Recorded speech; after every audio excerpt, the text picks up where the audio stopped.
My name is Isale, and I'm the Executive Director of the Vietnamese American Arts and Letters Association.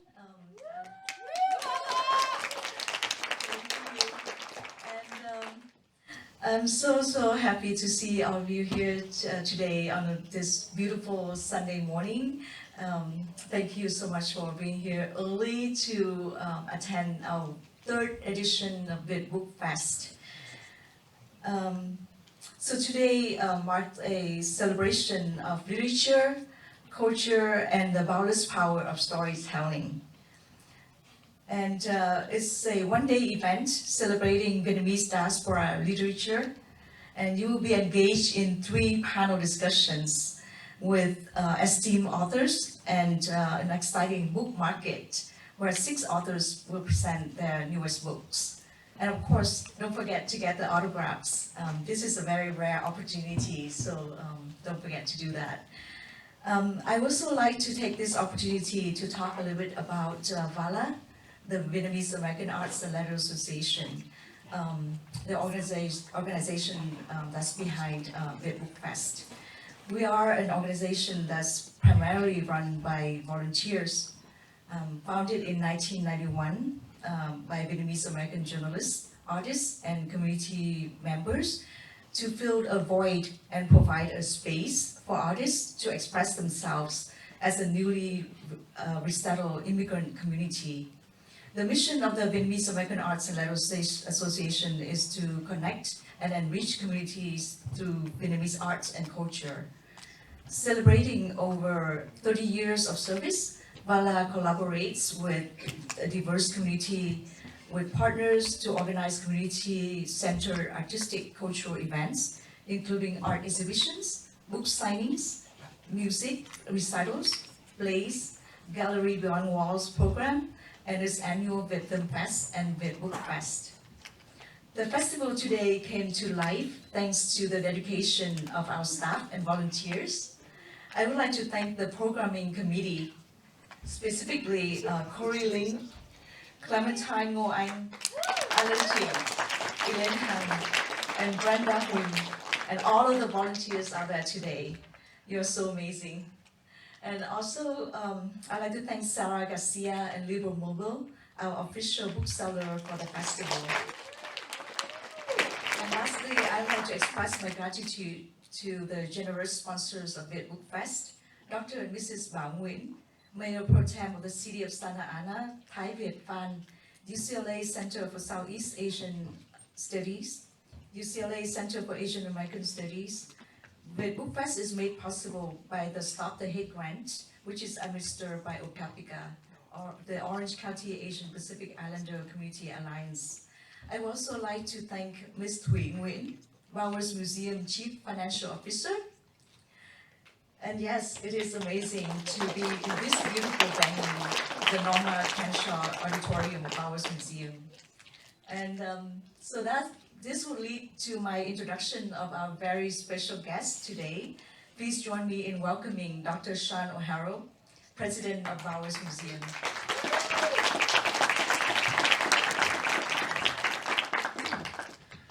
Good morning, everyone. My name is Sean O'Hara, but because my mother is Vietnamese, you can call me Hoan Son. And so I have the same last name as a couple of the people on the panel, Huang. I'd like to say, first of all, the other thing I'd like to say is that Nguyen Thuy, who's our CFO, she's been a force in the museum for over 20 years.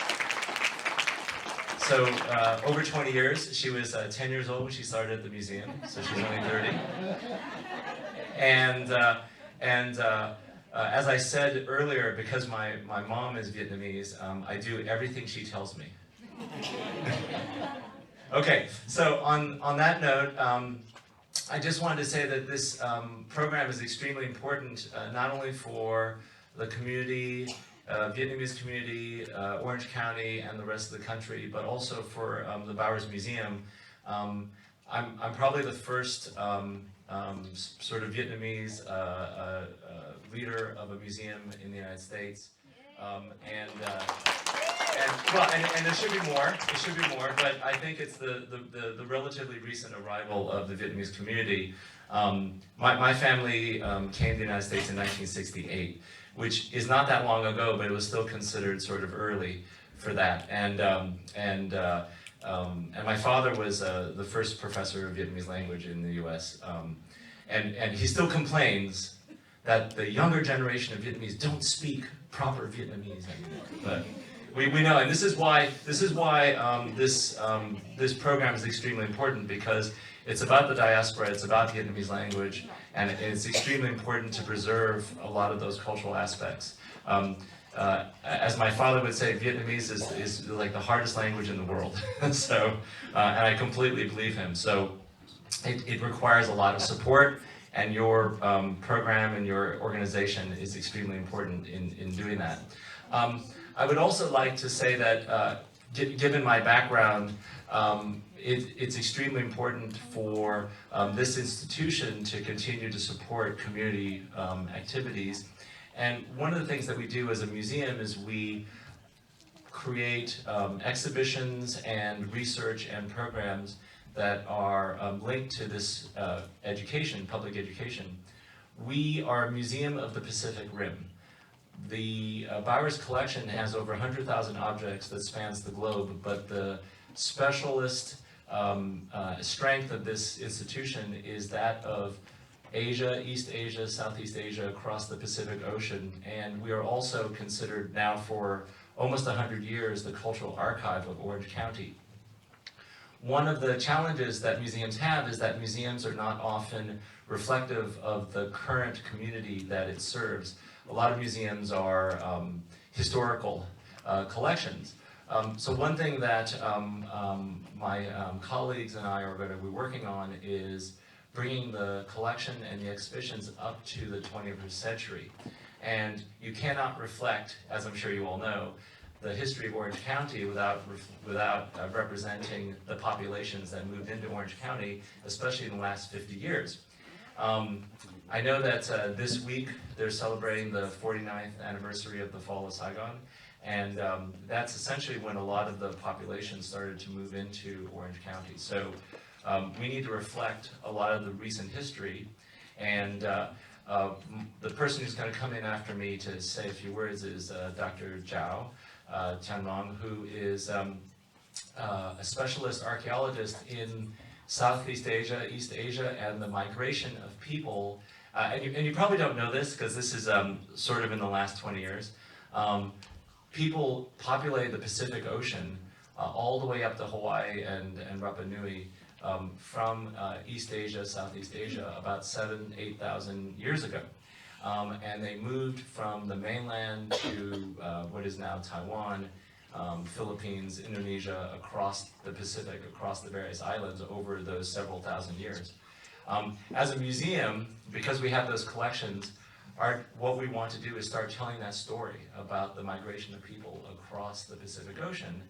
And of course, looking at everyone here, the migration doesn't end, and people end up in places like Southern California. So that's the way we're going to reform the stories that we tell, and to make sure that we include all the people's stories in this. And of course, what you're doing here at this book fest is telling these stories of the people here. And so this is why we want to partner, and you can always count on us to support this program and these activities. And I know this is only the second in-person meeting that you have, and we expect there to be many more to come in the upcoming years. And so maybe I can bring Dr. Zhao here to say a few words. But thank you very much, everyone.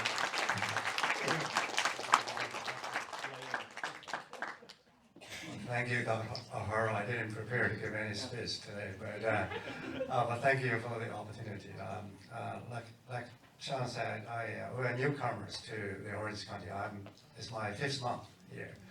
But as you can tell, that both Dr. O'Hara and I are committed to make some changes to this museum to reflect not only the academic research about the history of the Pacific Rim, but also to reflect the people, the community in this region.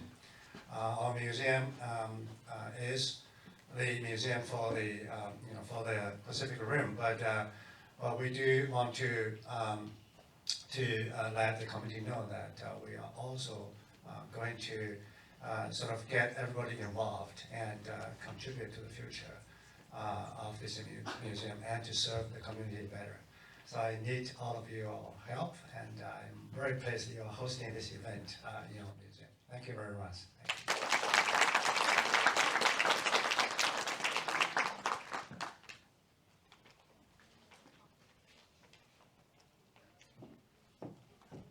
Good morning.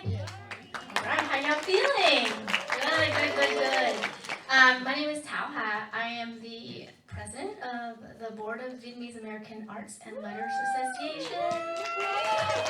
It is a labor of love and joy to be working on the community's behalf.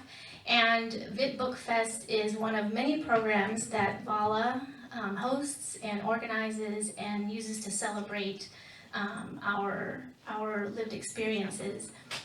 Viet Book Fest is, as our earlier speakers said, a way to commemorate and to celebrate our stories, but also it is a demand for the opportunity to express ourselves. And in the wake of the nation's efforts in some parts to ban books, to suppress narratives, it's utterly important that we continue doing this work and that your participation and attendance here is extremely valuable. We have to preserve the right to expression, the right to dissent, and as you are witnessing across the nation, our voices, our student voices in the protests against certain atrocities are trying to be trampled on and stamped out. And so we want to acknowledge the power of narrative and expression.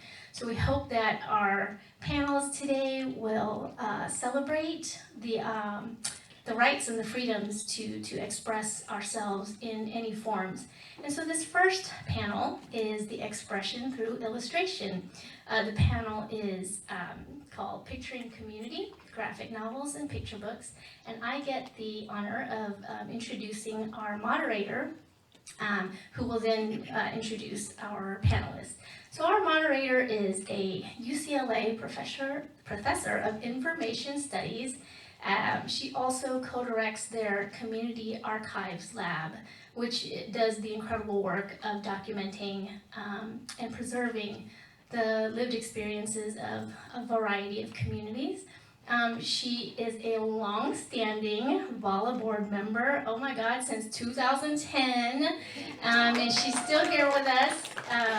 She's also on the board of Arts Orange County and an author herself, co-author of the People's Guide to Orange County. So anybody want to know about anything Orange County, they can read the book or they can just ask her.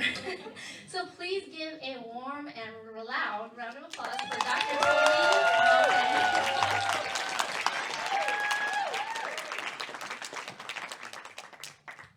Good morning, and thank you, Thao. Thank you to Unsung, this is how I'm going to refer to you, for welcoming us into your home. So I, in my role as a professor of information studies, I focus on archival studies, and I train future librarians, archivists, and curators. I work in sometimes what I call GLAM, which stands for galleries, libraries, archives, and museums. And so it's such a joy and a privilege to bring VALA's programming to this beautiful space and to share with a broader community the stories and the art that come from our community, from the Vietnamese diaspora. We're at a pivotal, we're at a pivotal place when we have enough narratives to run a whole day-long festival and more. Like, this festival can actually go on all week. But because of capacity, because VALA really leans into the efforts of primarily volunteers, and I want to give a shout out to so many of our volunteers here who've made this look seamless and beautiful. So we need all of your support. Those of you who can and are able to make a donation, please do, to help us sustain the arts programming. I want to invite our panelists up here to join me so that I'm not standing up here alone like a talking head. And we're going to do boy, girl order. So starting with Thien Pham. Thien is a graphic novelist, comic artist, and educator based in Oakland, California. He's the author and illustrator of the graphic novel Sumo, and did the art for the middle grade graphic novel Level Up with Jin Yang. And he's an ongoing comic contributor to Eater SF. His graphic novel Family Style, Memories of an American from Vietnam, is his memoir told through centering food. A really beautiful and delicious memoir. Please give it up again for Thien Pham. Next, I'm going to invite LeUyen Pham, who just goes by Uyen, as I discovered today. She's a children's book illustrator and author. Uyen has illustrated and written more than 120 books, y'all. In 2020, she won a Caldecott honor for her illustrations in the book Bear Came Along. She's collaborated with author Jin Yang to illustrate Lunar New Year Love Story, which we're featuring here at the Book Fest 2024. Let's give it up again. Okay. Next, I'm going to invite someone you might know, Viet Thanh Nguyen. He's a Vietnamese American professor and novelist, best known for his Pulitzer Prize-winning book, The Sympathizer, which is now an HBO series, and that's Simone, somebody who keeps you in check. He's a professor of English and American Studies and Ethnicity at USC, and his street cred, the reason we invited him to join this children's book panel is because he's actually co-authored previously a book called Chicken of the Sea with his co-author Ellison in the front row here. That book was illustrated by a duo, Thuy Vo-Dang and her son Hien. So talk about amazing collaborative intergenerational storytelling right there. All right, last but not least, I'm gonna call up Minnie Phan. Minnie is an illustrator and designer, and currently my daughter's favorite person ever, creating visual communication that sparks delight. So some highlights from her career include collaborating with Pulitzer Prize-winning author Viet Thanh Nguyen, designing a 250 square feet, I don't even know how large that is, mural for Google, and illustrating a citywide reading campaign for the San Francisco Public Library. She's the illustrator for the children's book Simone, which is the book that she collaborated with Viet on. And it's about a young girl who uses art to build community and make sense of the chaos around her. Right? This is certainly something that we as an organization, that VALA, we believe in wholeheartedly, in the power of art and the power of storytelling to process injustice, and as a means of taking action to fortify the most vulnerable among us. So I hope that you'll keep that theme in mind as we grill these authors today. And I want to kind of give them a little fair warning that we have a panel of experts in the front row that we've assembled. They are the experts on children's books, graphic novels, illustrated memoirs. They know their stuff, so y'all should be prepared. These are my two kids I brought along. They're kind of plants to ask some really hard questions, so let's get ready for it. Okay, I'm going to start with a question that asks you each to kind of introduce the books that you've been working on, or that we're featuring here. If you can share its title, and if there's a significance to the title, and then what were the main themes. So why don't we start with Thien and move down that way? Hi everybody. I'm so happy to be here. I'm about to tear. I was just telling LeUyen that I'm doing a lot of events for this book, and I think this might be my favorite, just because it's my people.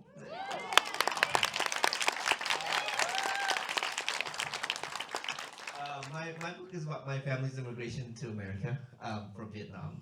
It's a story I've been wanting to tell for a very long time, but I just couldn't do it. I've been trying it for a long time, and Finally, during the pandemic, I had a chance to sit and talk to my parents about it.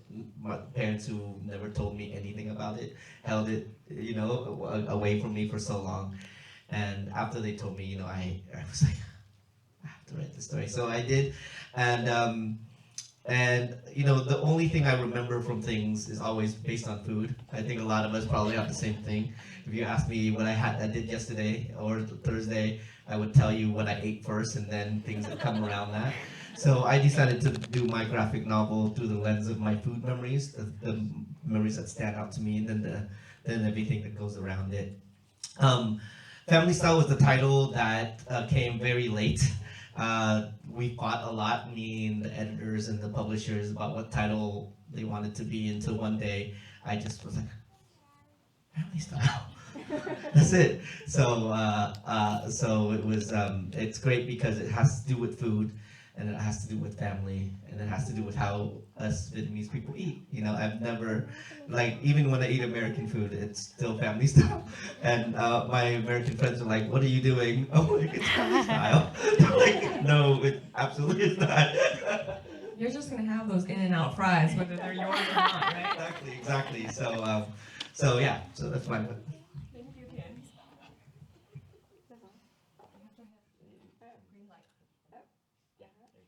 Sorry. Hi. Ooh, that's weird. Hi, I'm LeUyen. This is actually this is I'm gonna kind of mirror a little bit of what Thien said. I've been making books for like almost 25 years, and this is the first time I've ever been invited to a Viet festival. So I might get a little teary. I'm up here too.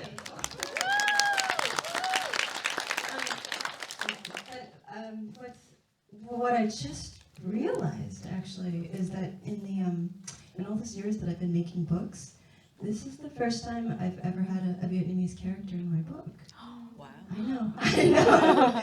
You don't know what the publishing world was like 25 years ago. Like it wasn't conducive really to a lot of diverse voices, and there was, and I definitely came in during sort of like an uphill battle, and it was a very sort of one-note publishing world, and I had to sort of slide in sideways, and I was not known as like a Vietnamese illustrator. In fact, my name was probably the one thing that prevented me from doing better earlier, because nobody could pronounce it. Nobody knew if I was a man or a woman, and which actually worked in my favor most of the time, I have to say. And there was this weird sense that I don't think a lot of people today, like, I'm so glad Minnie doesn't have to, I hope you don't have to face this, but I felt like I was always getting tested on every single book, like, could she interpret this? Did she understand the story well enough? And I was always just given these Western stories to illustrate. And any time I kind of pushed for anything that had like any of my own ethnicity in it, it wasn't rejected, but it was gently rebuffed, And you kind of felt that gentle pushback for years and years and years. And so much so that when I did actually publish my first book that I wrote and illustrated, I consider that a Vietnamese character. It was called Big Sister, Little Sister. And it was just the story of me and my sister, and I'd written her as a present. I didn't think it was publishable, and I happened to have it in my portfolio, and my editor saw it, and she saw the universality of it. And I think that's what I've been known as an illustrator, is that I present a lot of different cultures in my books. But this was the first one with a Vietnamese character, and it only was so because Jean Yang is like the best writer in the world, and the most wonderful collaborator, and the first question he asked me was, what do you think the main character should be? And I think, and weirdly enough, I was terrified to suggest Vietnamese, because it meant that I was going to reveal like too much of myself for the first time. So that is not a description of the book, I'm so sorry. But the book it's a love story, and it's about a Vietnamese girl sort of coming into herself, falling in love with a Korean boy, and she's gonna have the crush with a Chinese boy. And it's a mixture of cultures from, especially in Oakland, and it's reflective of a generation that's one generation after me.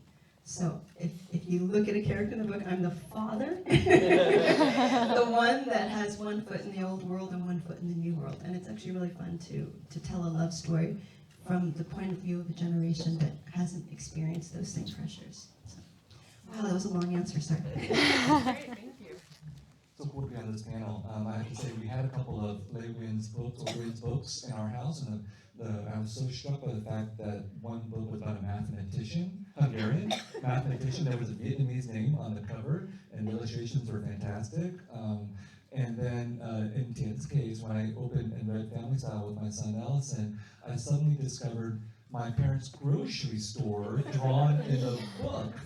And that was completely unexpected to see the Saigon Mummy, which defined my life for so long, just featured in there because it was a part of this Vietnamese refugee landscape of San Jose that Thien was talking about. That was really powerful. So, I mean, you know, when you talk about the power of representation and recognition and seeing yourself, I was like, oh my God, I didn't expect to be so moved by seeing my parents stored in your work.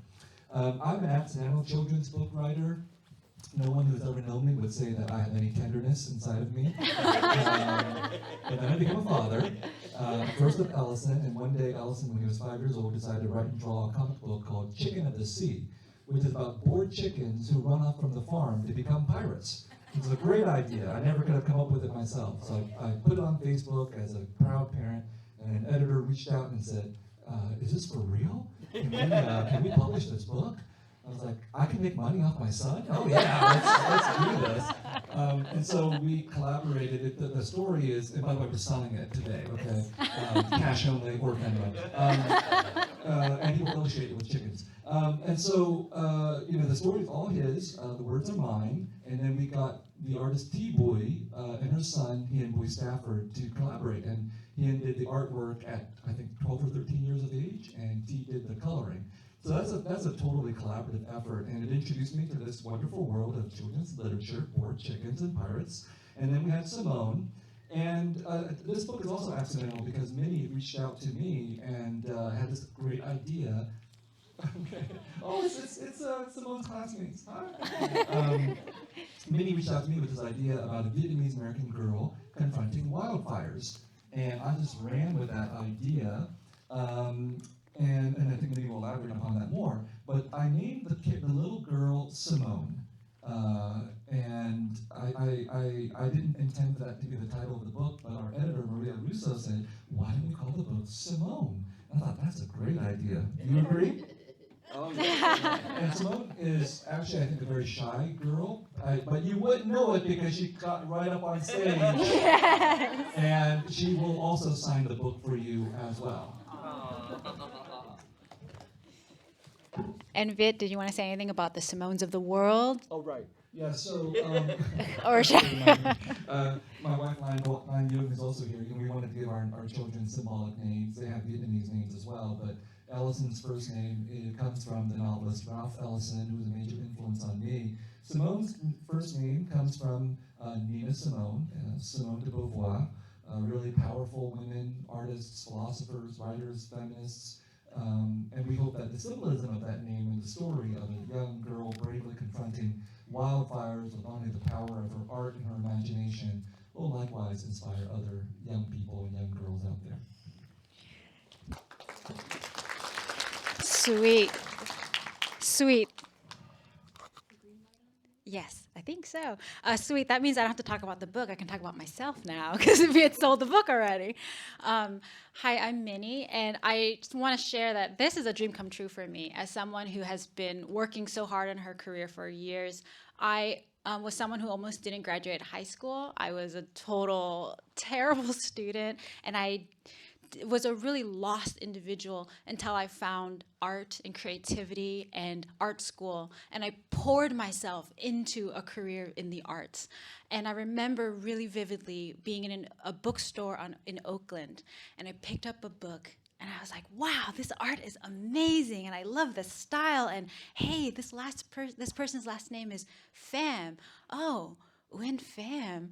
Who's that? And I was a couple years out of art school, and seeing LeUyen's work has just been like a North Star. Like, if she can do it, I can do it. So thank you so much for being my inspiration.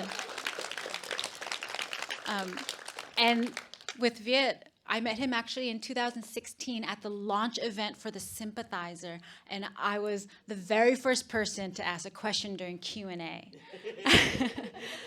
And I had no idea at the time. Again, I was freshly out of art school and so was bubbling with ambition and excitement and wondering, what can I do with my life?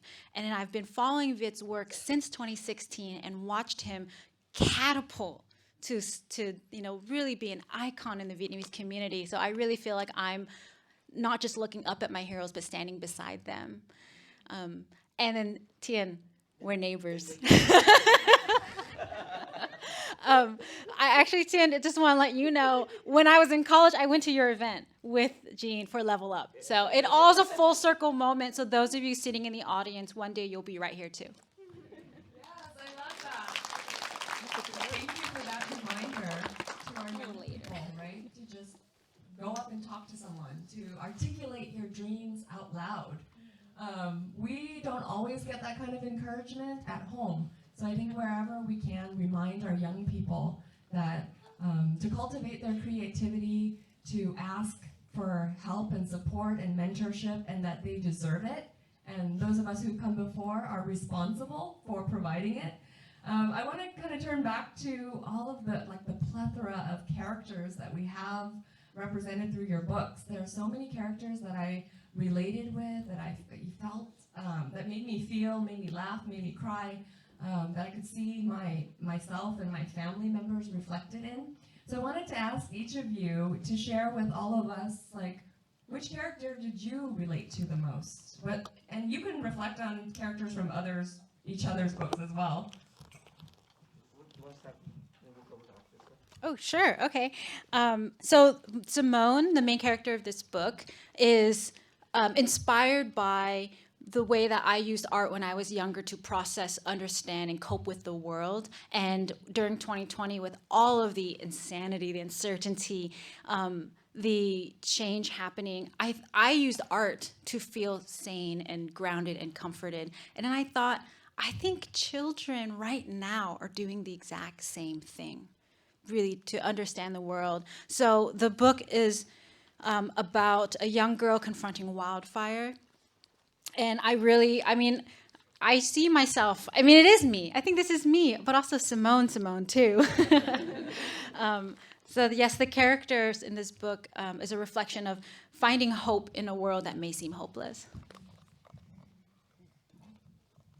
I wanted to, in this case, in Simone, to write a book about people who are not like me. We're all Vietnamese, but just because we're all Vietnamese doesn't mean we're all the same.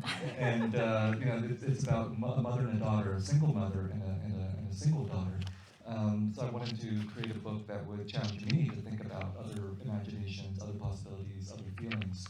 But I would also say that, in the case of art, to authors on this side, Tien's book, Family Style, that is my generation that you're depicting. A little boy growing up, troubled and confused and all that, and refugee San Jose, I really identified with that. And then LeUyen's case with Lunar New Year love story, I wish I had that when I was 16 years old and going through all kinds of romantic angst. It was like 16 candles, but Asian American style.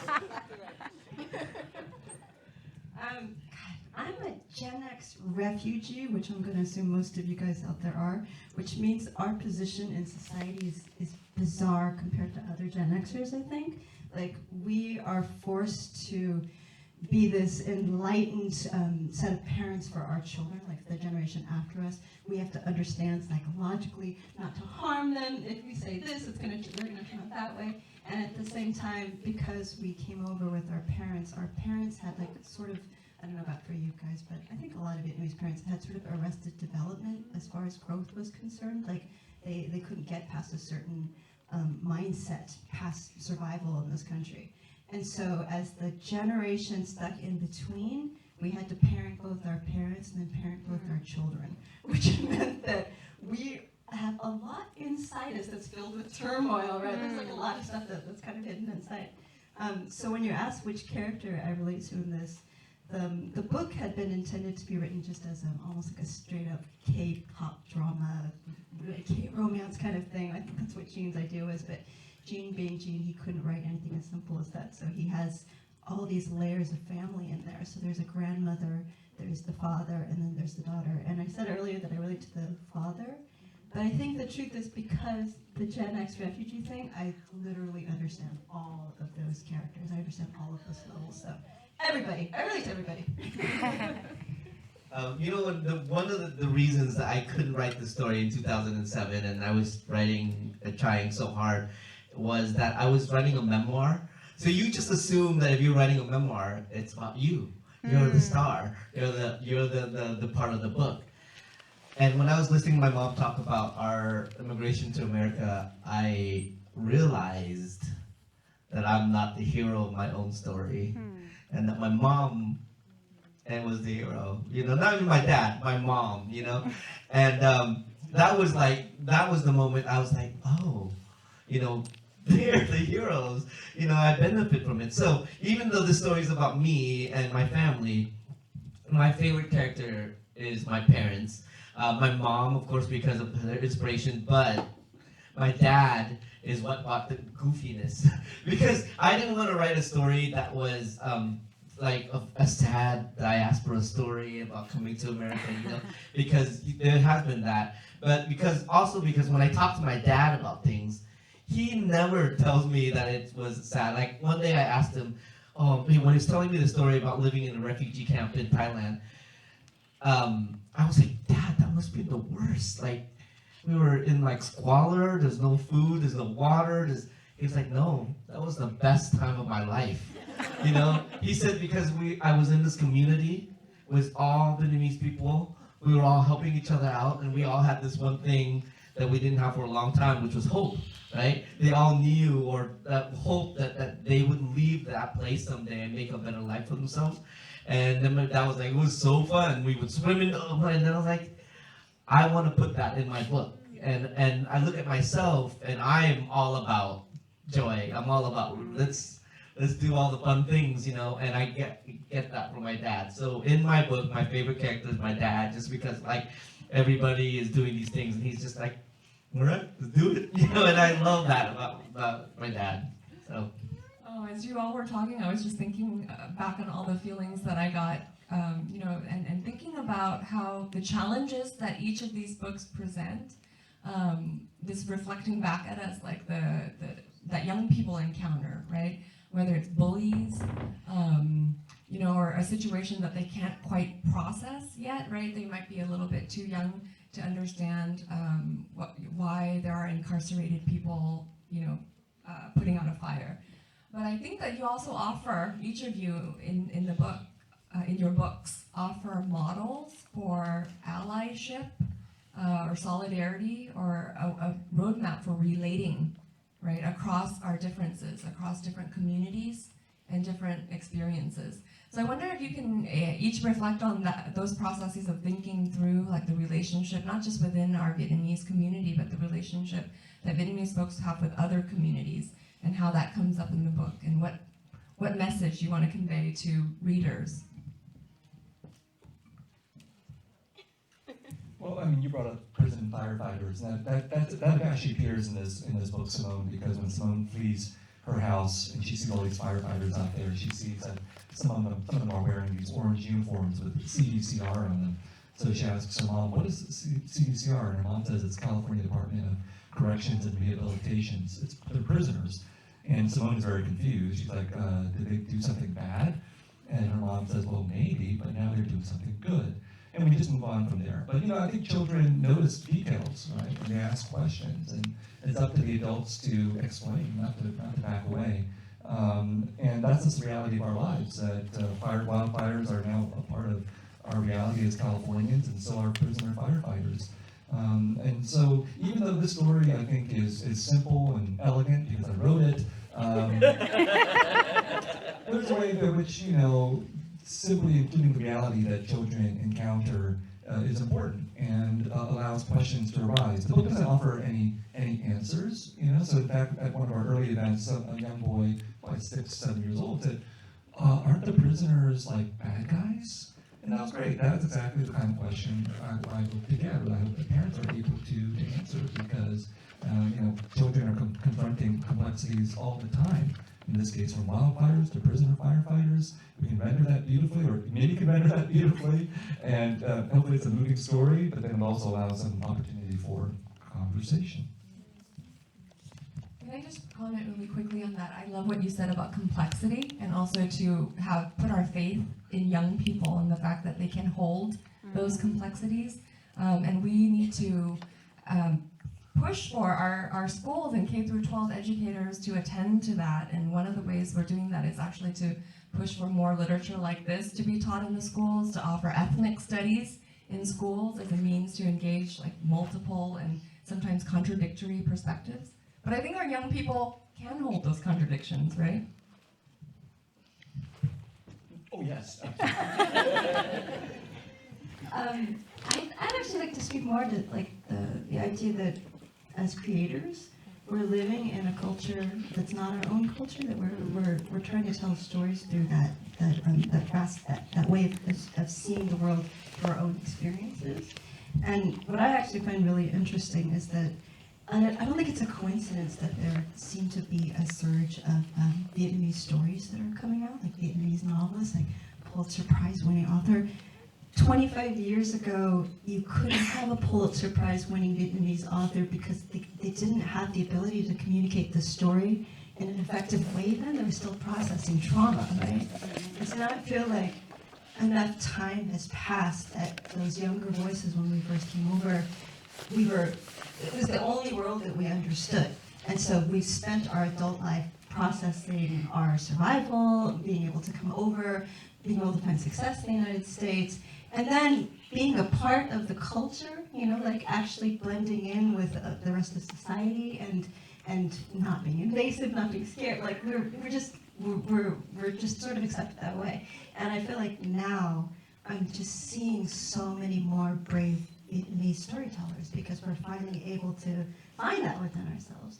I mean, I keep thinking the reason why for me this is the first Vietnamese story I've done is because I think I was constantly waiting to not be the Vietnamese illustrator, because it meant it was going to put me in a box for the rest of my life, and I wouldn't be able to show that I could tell other stories, that I could illustrate in other ways. And this is going to sound silly, but when I won the Caldecott for Bear Came Along, I was so incredibly proud of winning that because it wasn't because I was Vietnamese. It wasn't a token win. Like, I won with a bear book. Do you know how hard it is to win a picture book with a bear book? Like, the last person to do that was Eric Carle, I think. So to me, it was a way of saying, hey, we're not up here because we're Vietnamese. We're not up here because we're token. We're up here because we're talented. Like, you have to see past our names. You have to see, the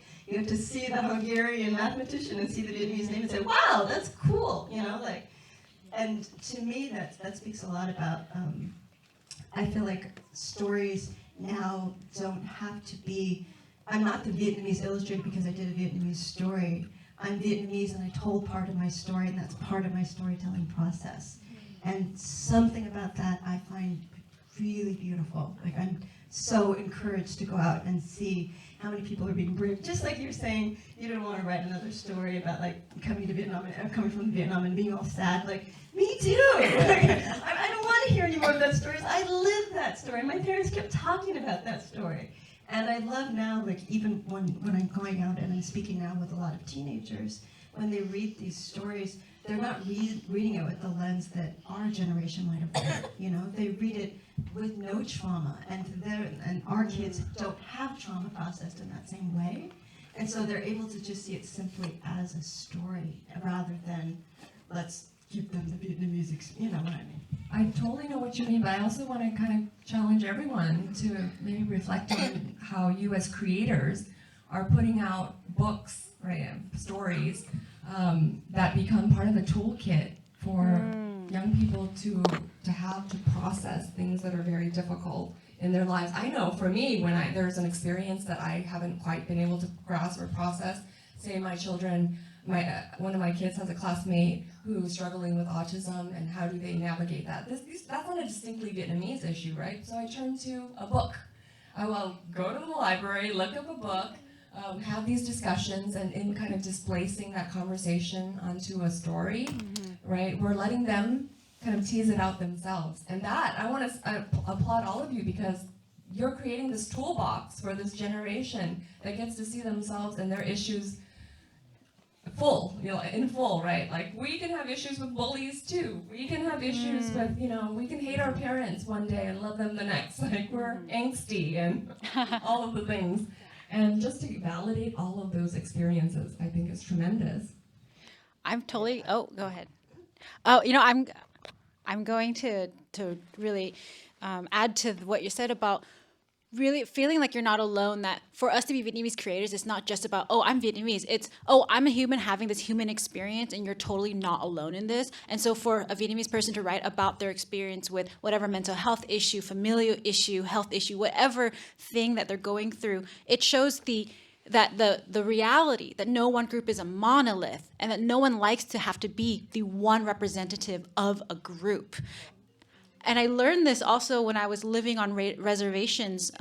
Recently, I was living in Montana on a reservation, and I came honestly in with so many expectations of how I wanted to be part of the community and what the Native community was going to show up like. And I realized, oh, crap, I'm doing the same thing that people do to Vietnamese people. And I was committing the same type of faux pas. And while I was on the res, I met someone who was a trans femme community organizer, and I didn't know that there were other gay, trans individuals, etc., on the res. And I think to know that someone else exists as they are, that's powerful in itself. It's not just that you're Vietnamese, but it's that you're here and you have something to say. I remember one time I was doing a show, and a librarian came up to me and told me that my book was really popular with her reluctant readers. And I didn't know what that term meant, and I was like, what does that mean? And they're like, well, it's kids that don't like to read, they really like reading this because it's like pictures and art and words and stuff. And I was like, oh, you mean me in 4th grade? Like in 4th grade, I had just come here, I had struggled with the English language, I had, a little bit of dyslexia, and I hated reading, and I found my love through comics, and through comics I found the love of reading and stories. And so when I sit down to write, and I think, who am I writing this to? I think I'm writing to myself. I'm writing to 4th grade Thien Pham. And I'm writing to all the 4th grade Thien Phams out there.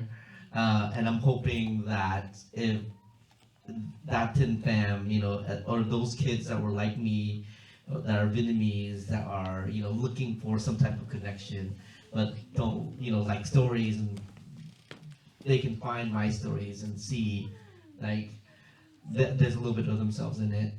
I've always, in my life, seeked out communities.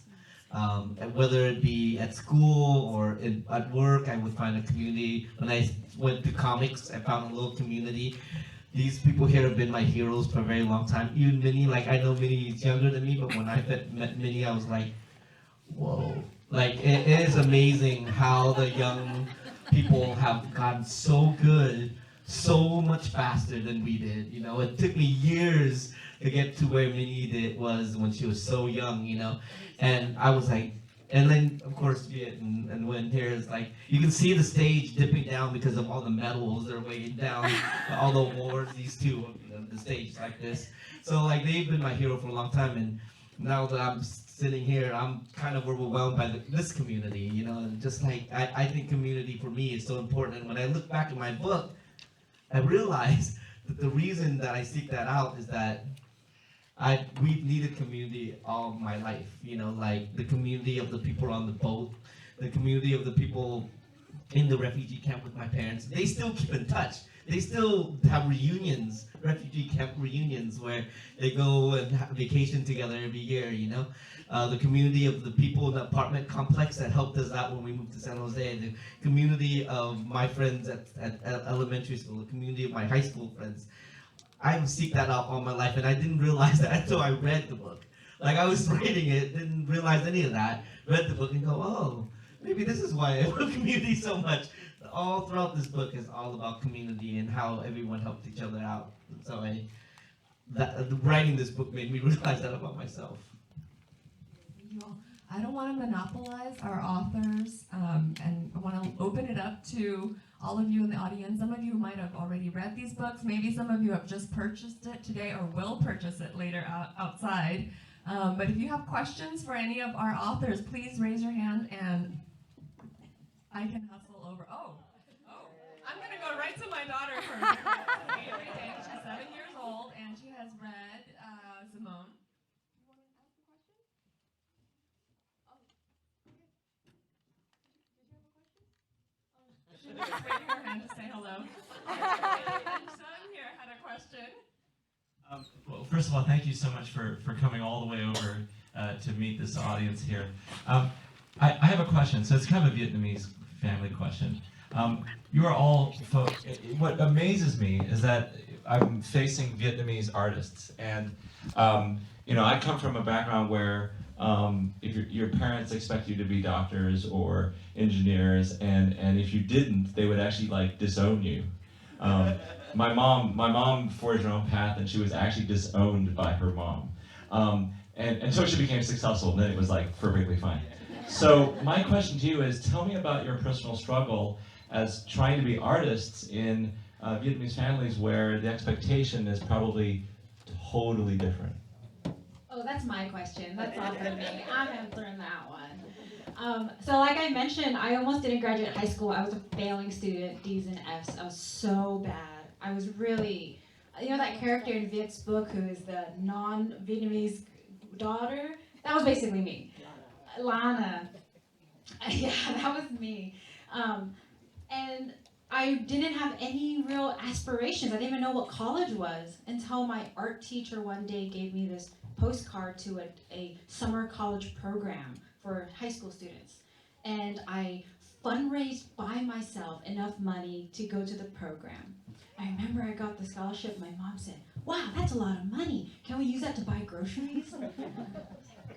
No, I'm going to make art. She goes, "Oh, okay." And then the same school, when I was a senior in high school, accepted me to their four-year program with a full ride scholarship. And I said, "Mom, I'm going to art school." She goes, "You're what?" And my parents both refused to pay a single dime towards my education, and they still, to this day, I'm in my 30s, and they're still wondering when I'm going to stop the art thing. And actually, when I graduate art school, and I'm hustling, I'm working summer jobs, school jobs, I'm working so hard. And I remember I graduated art school, my mom calls me, she's like, "Congratulations, you graduated college. Now, when are you moving home?" And I said, "Mom, I'm gonna be an artist." And she goes, "Wait, you're gonna live alone in Oakland?" And she says, "Minnie, you're a woman. Women don't live alone without a husband." And so that's where I was starting from. I was 22, and that's my start. My mother did not want me to be an artist. I was not married, and I had no plans, that she had visualized. But I never gave up. Yeah, I used her rejection as fuel to show her, "Mom, you dreamed big, you had audacity, so I'm gonna dream big and I'm gonna have audacity." Little did they know, their daring to have a new life in a new country gave me the daring to have a career that was full of dreams. Dreams. It doesn't hurt that I have 4 siblings who can be accountants.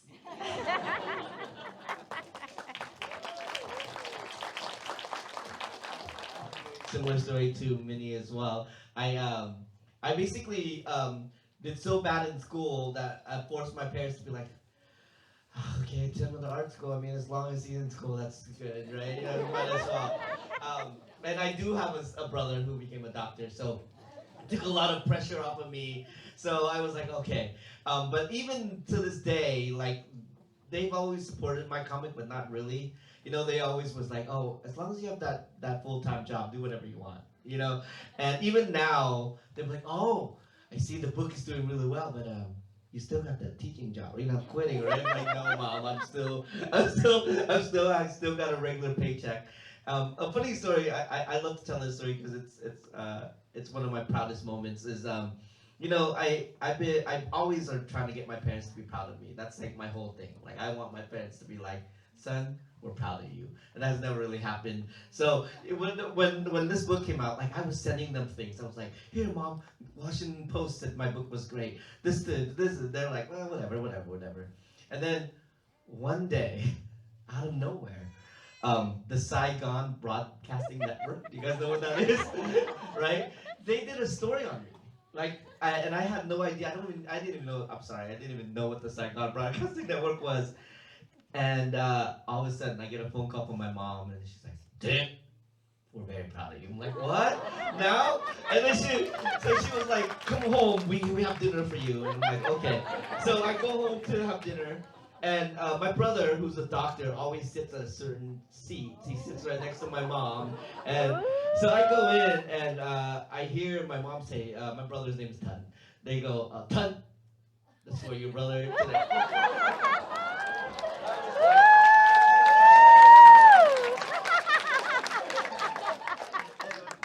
It's still to this day the best moment of my life. That's family style.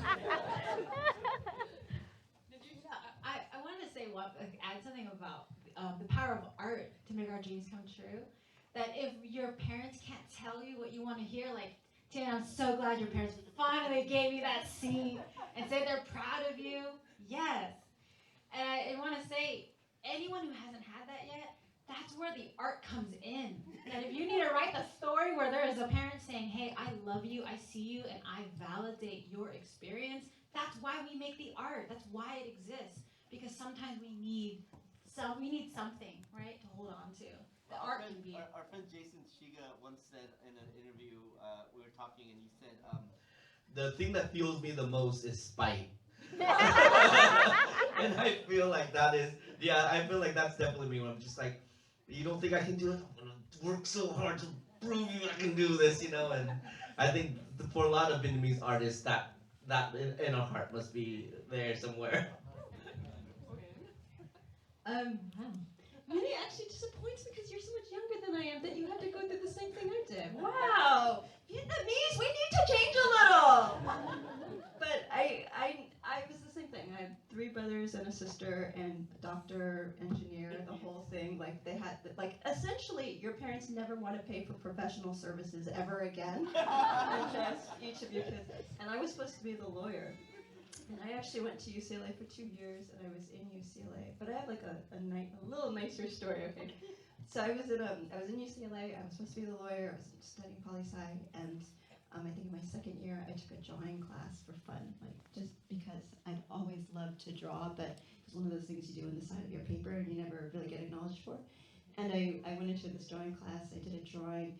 I think I drew like 2 nudes because I didn't know what I was doing, and I thought Michelangelo paints nudes, so maybe I should just draw nudes. And I turned it in as an assignment, and the teacher asked me where I copied it from. Now that I know in art school, that they're talking about you go to the museum and you do sketches from a painting or something, I think it was a compliment. I think he was trying to say, wow, that's a really nice drawing. But I heard it exactly as everyone just heard it. I didn't copy it. And I got really upset, and I went to the head of the art department, and I said, this teacher accused me of copying. And the head of the art department said, can I see some of your drawings? And I thought, he doesn't believe me either. Like, we all have chips on our shoulders. What's the matter with us? And I went back, and I found all these drawings I'd done when I was a student, and I sort of dropped it off at the secretary's office. And the next day, I get a call from the head of the art department from UCLA, and he says, yeah, come in, set you up an appointment with Art Center College. You are in the wrong school. You need to be an artist. Yeah. And I remember thinking, yeah, right, that's not going to happen, because UCLA at the time was like $4,000 a year, and Art Center at that time was $33,000, $34,000. Like, that's more than my father made every year raising, 5 kids. So it just seemed like a pipe dream.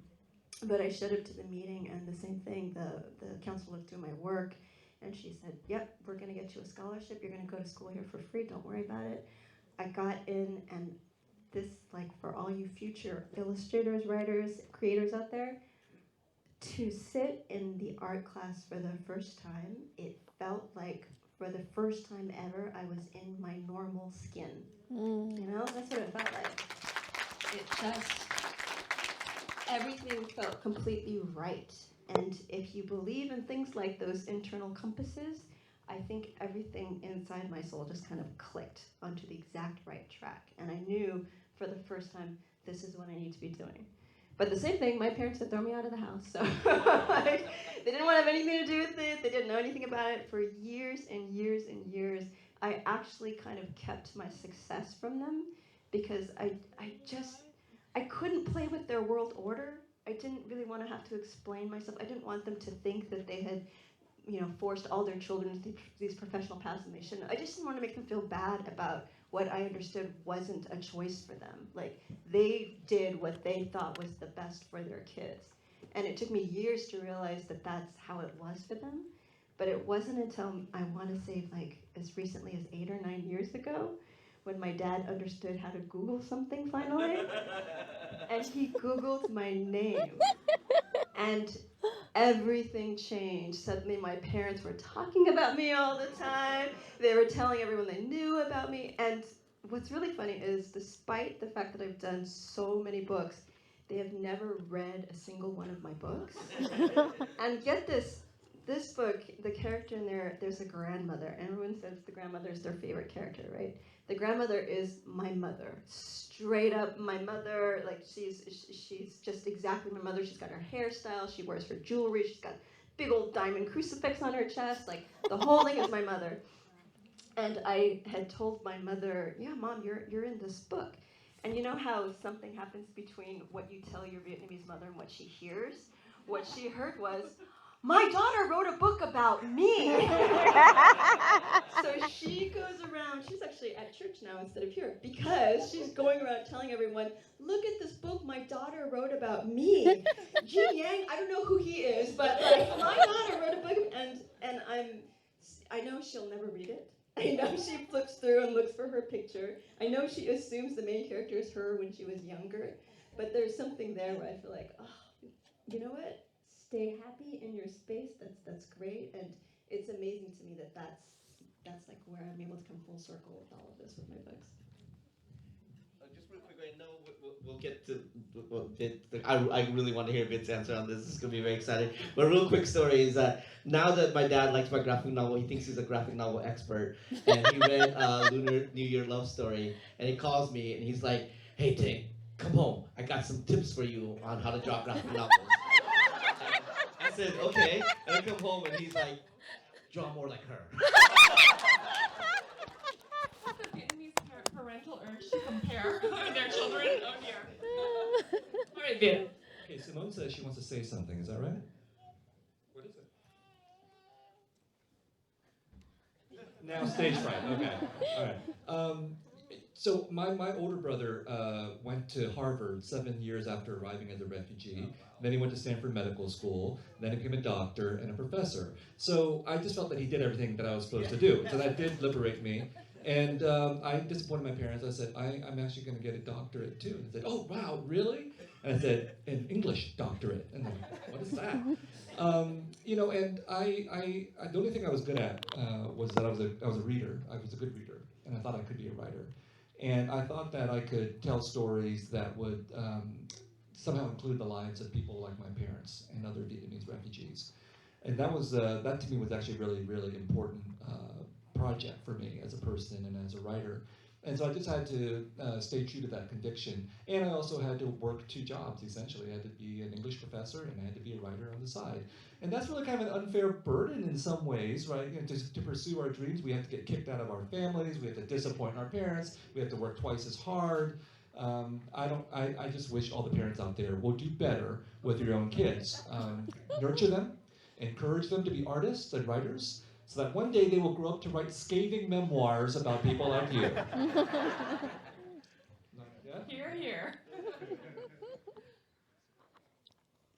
She wants to know when she can sign her book. She's really eager to get to this project. We're going to take a few more questions, Simone, so hang tight. How many? I see some names, or some hands. How does your mom love? I've been seeing pictures of your mom at like red carpet with Robert Downey Jr. and stuff like that. What's the reaction? Oh, that was actually my sister. Oh, your sister. That's also an incredible story. I'll just mention it here since most of you are Vietnamese.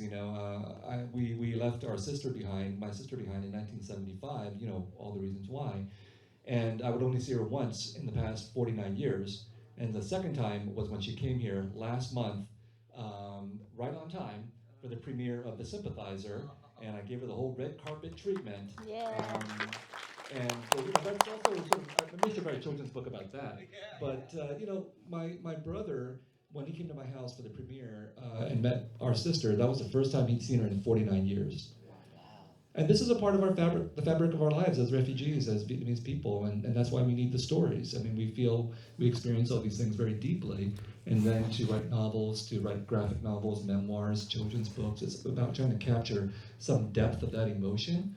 And that to me is a great service, at least as great of a service that we can do for our parents, our families, and our communities as becoming radiologists. Thank you, Viet, for that reminder. I'm over here with a few folks who have questions.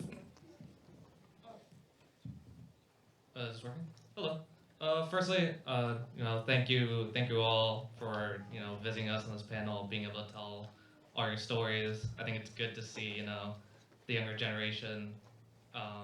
It's good for them to see that we have Vietnamese creators that aren't just succeeding, but thriving with a big HBO show and whatnot. I think I had a question about kind of the future of Vietnamese writers and artists. I think if anyone like me, we still have those connections to the old world, with either through us, if you're first generation immigrant yourself, if through our parents and whatnot. But as the generations go by, they're going to be a little bit less disconnected to that. It's going to be harder for them to kind of draw from that. So I was just wondering, how do you think those types of stories will evolve over time? Like, what do you think the next 2-3 generations? What do you think? I've got What kind of stories do you think they're going to tell? That's what I want to say. I mean, who knows with technology? If it'll be like VR stories, who knows? But I think part of the creative process, a huge part is the research and the understanding what you're talking about, why you're talking about it, that the art making itself is a process of learning, reflection, healing, etc. And so I hope that future generations, that they're pulling from, or they're using the work as a form of self-education too, that if your parents don't talk about your background or you don't have that connection to Vietnam, etc., that the work can be an introduction into it. And I take this as an example is I am the illustrator for Orange County is part of the Ethnic Studies education program for all K through 12 education. So they're doing a Vietnamese experiences education model that's gonna be shared with everyone. And while I was illustrating that, I was learning about Vietnamese culture. I was learning about Vietnamese history in a way that I had never before with my other projects.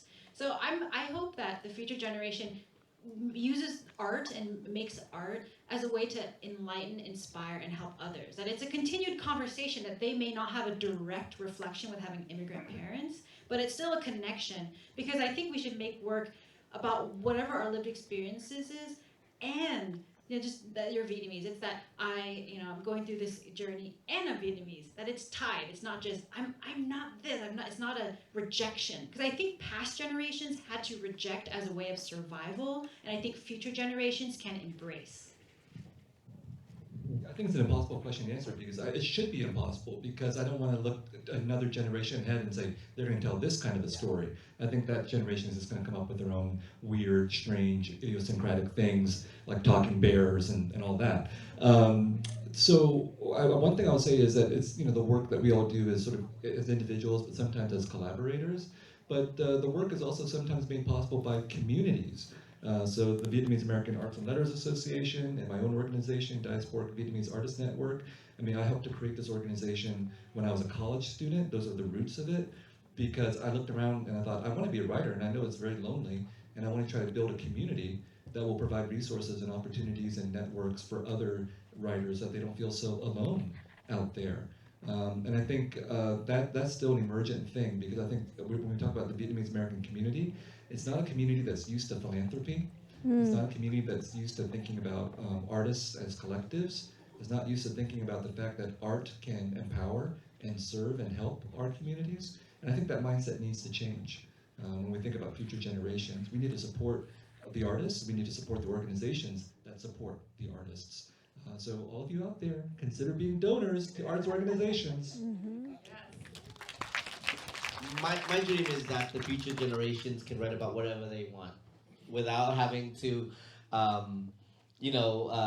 reference. Like when people ask me what my dream for representation with Vietnamese people or with Asian people or whatever is, my dream is that we can go see a movie or we can go read a book where there's a Vietnamese actor or a Vietnamese character that is just there for no other reason.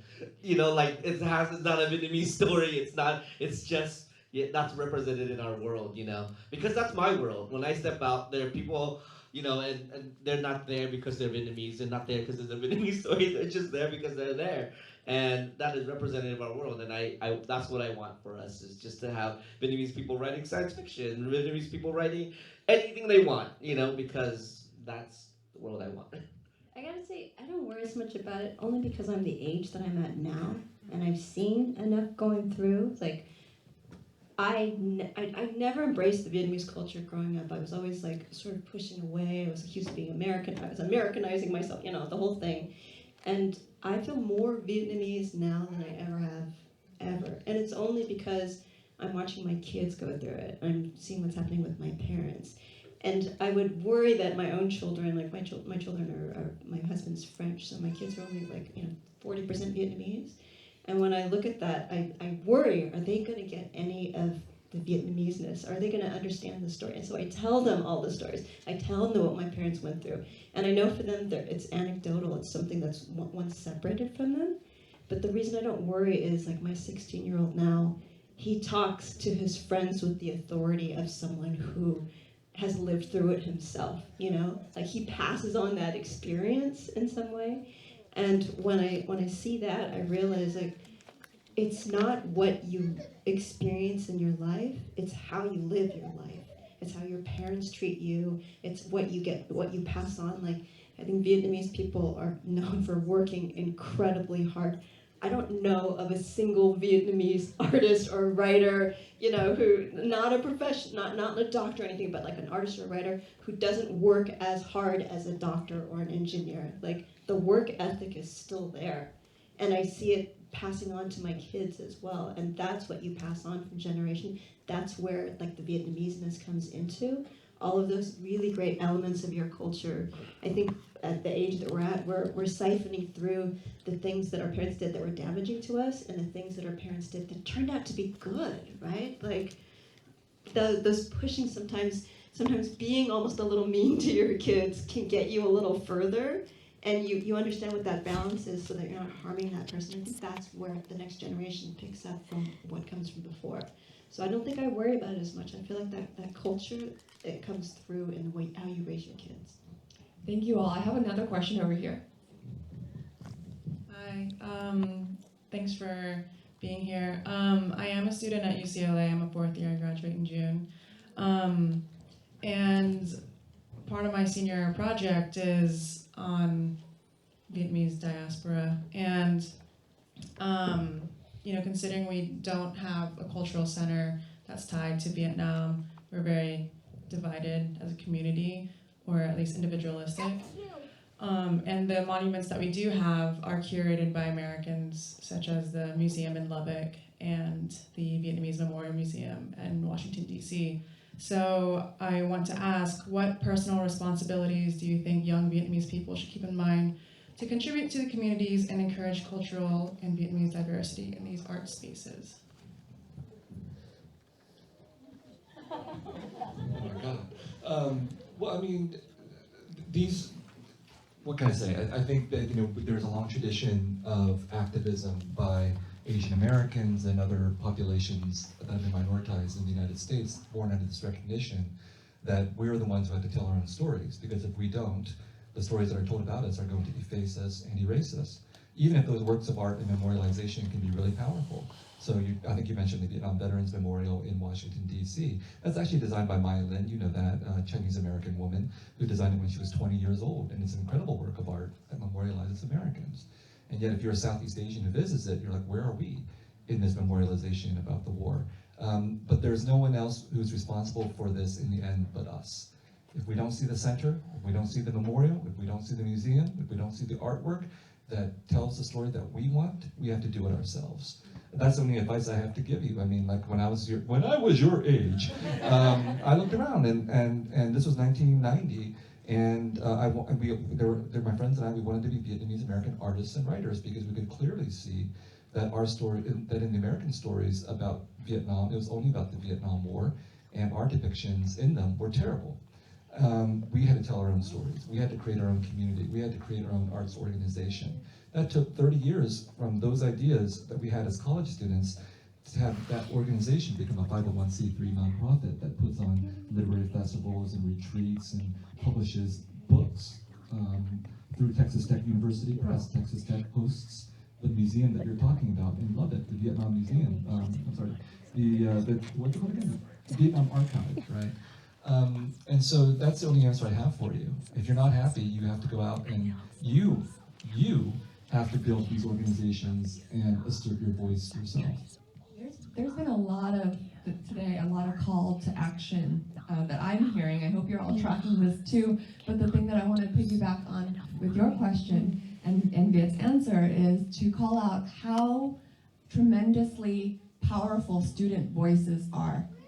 You all have so much power that you can harness, and it takes a village of support, right? Those of us who are older have come before. Those of us who are embedded in those education spaces have a responsibility to support our young people so they can mobilize and form these organizations, so they can speak loudly and hold institutions accountable. So thank you for asking that question. I want to turn it back and also remind all of us how powerful students are. They've catalyzed change. We've seen it in history. So let's build those more representative spaces so that your future reflects, like you're building the future that you want to see. Okay? And I want to say just a quick shout out, those of you who've been seeing all of our wonderful PR for the Viet Book Fest 2024, the graphic illustrations done by Minnie, of course. We have time for maybe one or two more questions, so please raise your hand. And I don't know if I can get to you in the middle. Can you? We're never leaving. Take over the museum. I'll speak loudly. Thank you. This is so inspiring. I cannot even begin to tell you thank you so much. Thinking about representation, I'm wondering if you have any thoughts to share about who gets to tell what story, and if you think about telling stories about other Asian Americans as a Vietnamese person, if you have any thoughts about that. I'm thinking about American Dirt and other issues that have come up in the last few years about cultural appropriation. Thank you.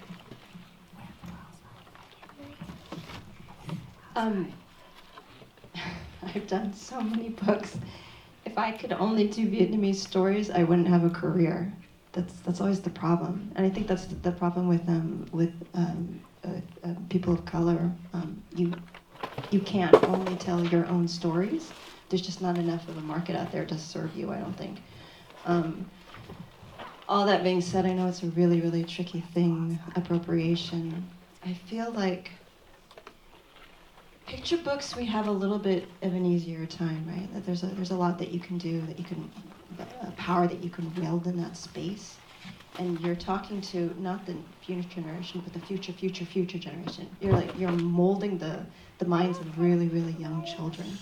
And in that space, like, have you ever noticed, I think my 6-year-old didn't understand what race was until he learned about Martin Luther King in school and realized, oh, skin color, that's a thing, you know? I would do drawings. I remember I did a board book, and one of the little boys in the board book was an African-American kid, and it was a really popular book, but my son, 3 years old, would walk around and show everyone the book and say, oh, this is me, because that is all he could understand. And to me, that was exactly what I wanted to communicate, was that you find yourself in every character of a book. So in the picture book space, I feel like we've got a lot of leeway to do that, to step into someone else's body and tell a story and not be, taken down for it. young adult world is a trickier world, right? Like the young adult world is a lot trickier, and for every right reason out there, you don't want to be usurping someone else's experiences. You don't want to pretend that you understand what it's like to live in another space. But I also feel like this, the amount of sensitivity that's put towards that, it's starting to damage more than it is starting to protect. Like there are a lot of voices that are protecting, but a lot of stories aren't being able to be told in certain ways. And I'm probably gonna get a ring for this. I want progress to happen so badly, but I feel like we're a couple generations away from being able to feel secure about telling stories in any sort of way we want, and that now we're all sort of moving into safe spaces and telling only those stories. If I worry about it because I feel like, does that mean that I don't get to illustrate someone else's book if I haven't lived that experience? Like, I'm doing a book with Meg Medina, who's the National Children's Book Ambassador, and she wants to write about her family and growing up Latino, in Pennsylvania. And my number one thing was, well, I'm going to go out there and I'm going to spend some time with your family. I'm going to live in your community, and I need you to vet my art to make sure that it's authentic, to make sure that those things you see on the wall, you would see in the wall of your house. And you have to take those extra steps, those extra precautions, and you almost have to hide behind the words of the author to feel okay doing it, And there's a fear out there. Like, I don't know if you guys feel it, but I feel it all the time. Like, someone is going to call me out on something, and it's something that I'm not intending. It's a benign thing, but you're going to get called out for it, and it stifles your ability to tell a story. It makes you turn stories away, and that's where I'm saying stories aren't being told anymore. Like, voices are sort of being quieted, and I don't know exactly the way out of it. I know that we're moving towards progress. I know that we're moving towards more inclusivity. The fact that you can tell a story with a large, like a pastiche of Asian cultures and be able to communicate that story, and no one kind of gets you for it. No one gets upset at you for it. It's just such a tricky space to maneuver in this time. I'm just kind of hoping we get past it soon. I think that's a great answer, and I would just add to that I think it calls for a combination of being fearless and responsible all at the same time. I mean, you just can't go out and say, I'm going to write about anybody I want to write about without doing the work. So you have to do the work. But I think if you do the work, you at least have then you've given yourself the capacity to say, I can tell someone else's story. But it gets very complicated because, first of all, I want to go back to this idea that just because we're all Vietnamese doesn't mean we're all the same. So I've gotten so much criticism from people, older people, who say, what right have you to tell a story about the war when you were just a child? You don't know anything. So it's not just intra-ethnic, intra-racial, it's like intergenerational as well. So just because my Vietnamese elders tell me, you can't tell this story because you don't know anything, if I were to listen to them, I couldn't even be a writer. So at a certain point, I think you as a creative person have to be brave and decide that you've done enough work, you know enough, that you can take the risk of telling this story. But it does require a lot of work. I've done a lot of work researching the Vietnam War and history, to write my novels. And then when I wrote The Refugees, my short story collection, it's primarily about Vietnamese people. But you know what? We don't just hang out with each other. It's not as if like we're 100% Vietnamese all the time. So the story has like other characters. There's one story told from a Black American perspective, one story told from a Latino perspective here in Orange County. I've never heard anything negative about those stories because I did the work. But also because I didn't try to tell an entire novel from the perspective of a Latino person, as in American Dirt, right? So you just have to be kind of also sensible and smart. So there's all these kinds of choices, and it is risky. There's all these risks that you have to take, but again, do the work. I think that goes both ways. I think there's other people who can tell Vietnamese stories too. Now, I think that America's Vietnam War stories have been terrible in regards to Vietnamese people because they didn't do the work. That doesn't mean, however, that non-Vietnamese people can't tell Vietnamese stories. So Getaway Driver, that was a recent movie about centering Vietnamese diasporic experiences here in Orange County, but many of the filmmakers involved were not Vietnamese people. The Sympathizer, the co-showrunner, Park Chan-wook, Korean, not Vietnamese. I haven't heard anybody dispute the fact that he doesn't have the authority to tell this story because his art is transcendent, right? And we have to get to that point where our art is transcendent enough and we're sensitive enough So when you put these two things about being fearless and responsible in combination with each other, that's what allows us the right to tell other people's stories. Thank you. That reminder definitely deserves some applause. I have the very difficult task of wrapping up this amazing panel of authors and dealing with Thien's wrath. But before I do have a couple of words just to kind of remind us all about where we've been, right, together in this conversation, the call to action that all of the authors have put out there. I clocked 4, and I'm sure there are more. You guys, please feel free to add. The first one is that parents and those who, you have children who you can do more to create, to cultivate their curiosity and creativity, support that, right? Support their curiosity. The second thing that you can do as parents or caregivers or elders is to pass on your stories, share, in whatever form that you have the capacity to do. It doesn't have to be oral storytelling. There are lots of different ways. I know you're doing it through food, certainly. Share those recipes. The third thing. Measurements on those recipes. Yes, not just like mok eat, right? Okay. The other thing I'm hearing is this call to action for our community to continue to create these brave spaces, right? Viet has, and Nguyen has indicated how much risk it is for creatives to go out there and do this work and share these stories and put themselves in a very visible way of representation. So for organizations like Vala, DVAN, etc., we are building the platform to support those voices, and we need your help. We need you along on that ride. We need you to support us. Most of us are volunteers who hold down a lot of full-time jobs. Yes, board members are here, they can attest, it's a lot of work. So please support us. And then young people, those of you who are looking and listening and observing, we are here for you to activate your voices, to find your power, and to please go out there and create and be brave and represent and bring that diversity of experience and perspectives out into the world. Did I miss anything? I feel like you all shared so much today. Let's give our authors a big, big round of applause.